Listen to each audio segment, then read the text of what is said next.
Hey there, my name is Jonathan Duckett. I'm a licensed mental health counselor here in Orlando, Florida, and today I wanted to talk to you a little bit about some observations about Christianity.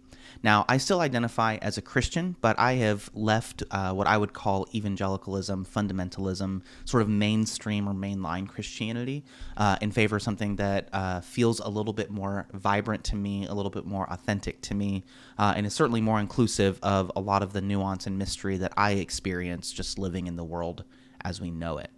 That said, I have an extensive background in Christianity. I have a master's of divinity from a pretty conservative theological seminary. I have a degree from Liberty University, which is a very large, famous Christian college, and I went to 2 years of a Bible college before that, and then also grew up in the church. So that's, I think, a good enough resume to qualify me to talk a bit about some of these things. And actually today I wanted to talk a little bit about an experience that I had in seminary that really struck me and stays with me to this day. I remember we took a class called Church History. There were at least two of them. There might have been three, but I remember in Church History 2, the primary thrust of that class was to go through a specific denomination of Christianity as it existed in the United States of America and to kind of trace it all the way back to its beginnings here. And I remember the professor, who was a great man, really kind and generous, he provided a chart, like a timeline of that denomination that kind of traced it all the way through United States history from back to when, all the way back to its roots in England, honestly. And I remember looking at that and really chuckling to myself because essentially the entire timeline was and could be reduced to split after split after split of this denomination. This denomination would exist, and then some people in it would disagree over some nuance of doctrine that would become kind of the main issue of the time. And because of that, they would essentially part ways, no longer worship together, and kind of create either two completely new denominations or one split off denomination, and then the core denomination would stay.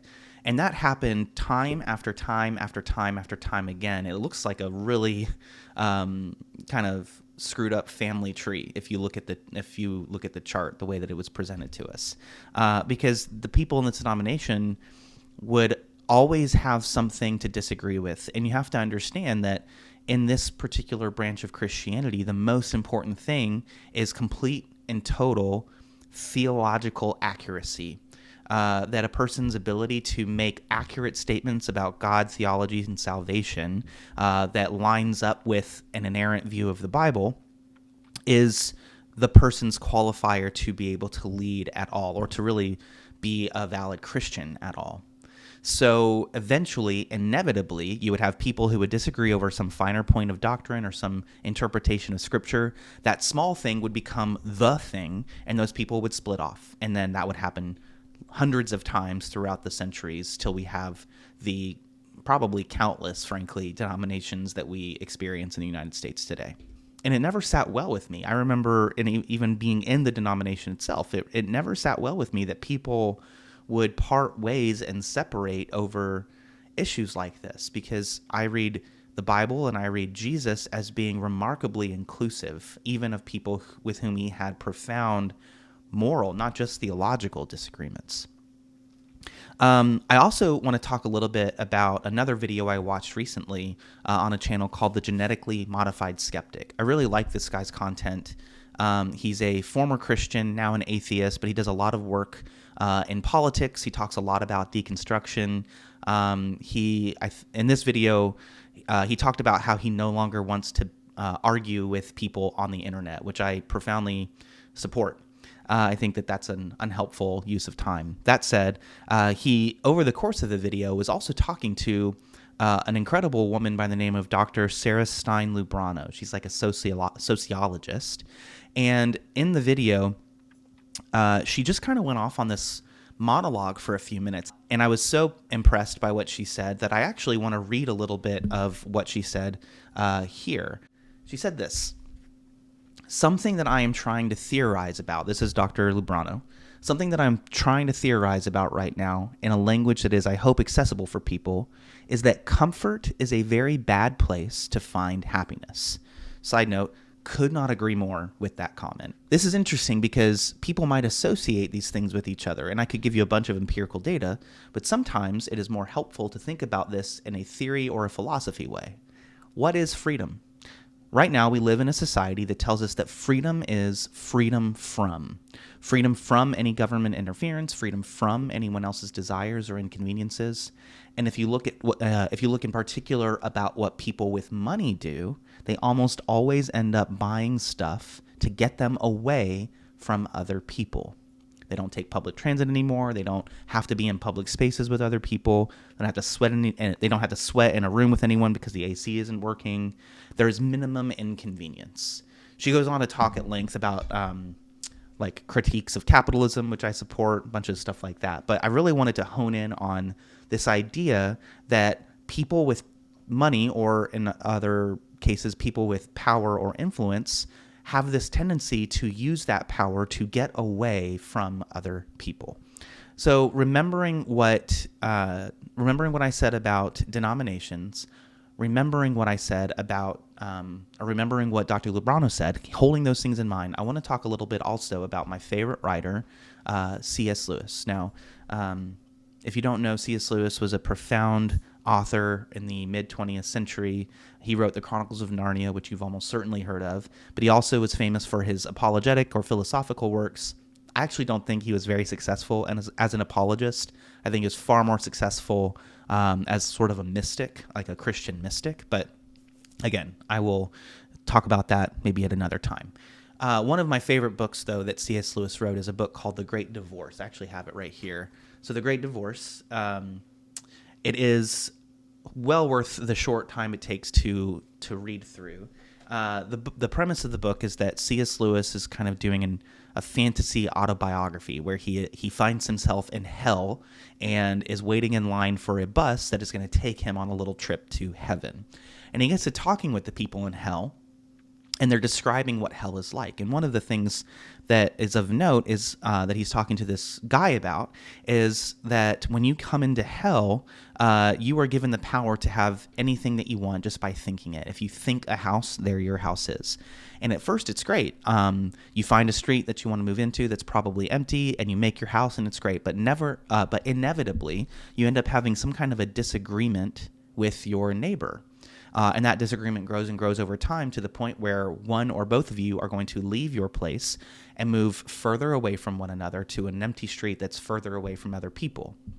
And that happens over and over and over again over countless millennia, to the point where you can actually see in the vast darkness of hell tiny little pinpricks of light that are not stars, but actually the people who have been in hell the longest and who have been so far removed from everyone that they are almost kind of shells of themselves because they are isolated.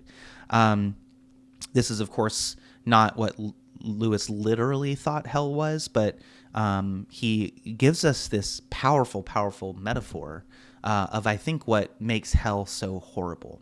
So the last thing I want to say about all of this is a little bit about the idea of love.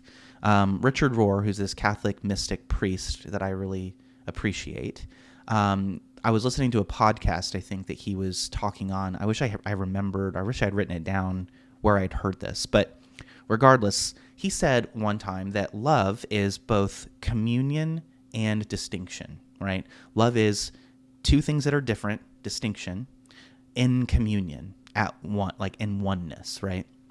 So that's what love is to Richard Rohr, and I think that that's a really profound and really beautiful way of framing it. If that's what love is, then the opposites are not love. For example, love cannot be separation. Love knows nothing of separation.